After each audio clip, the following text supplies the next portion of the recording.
Eegasana lolaase waaqayyobbaan walitti naararse Ofii akka hojjete tokkoon qabu jaalala naaf qabutu sadamse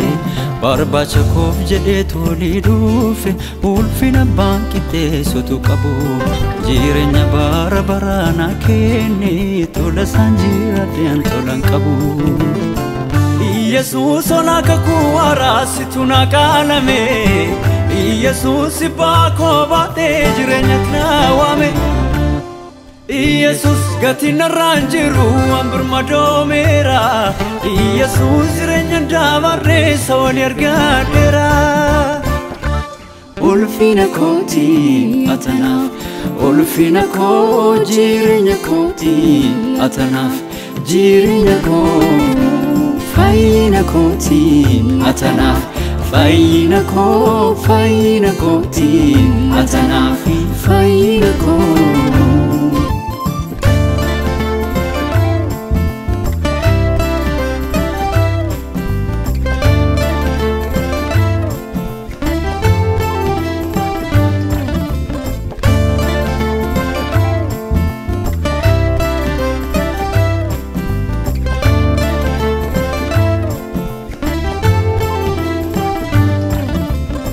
Enanda gatamne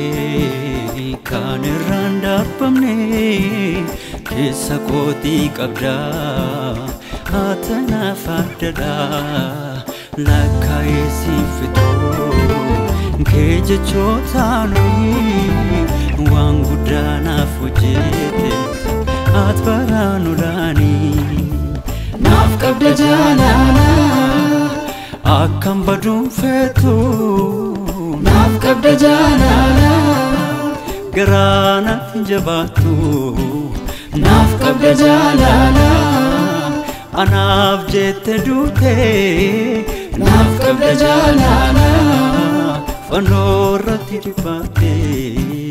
Naf kabda jalala Akam badum fetu Naf kabda jalala Garana jabatu Naf kabda jalala Anaf jette dute Naf kabda jalala Fanora tolbate Naf kabda jalala Akam badum fetu Naf kabda jalala Garana jabatu Naf kabda jalala Anaf jette dute Naf kabda jalala Fanora tolbate Madau kenani fayyifame Balleessa koo sitna fadabame Araarsa koo sitti galoolase Waaqayyobbaan walit naararse Gatii kondumaa sanarraa baase Madau kenani fayyifame Balleessa koo sitna fadabame Araarsa koo sitti galoolase Waaqayyobbaan walit naararse Gatii kondumaa sanarraa baase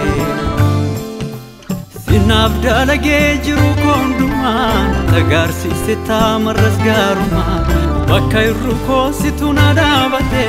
Hojii koo miti siinan ijaabute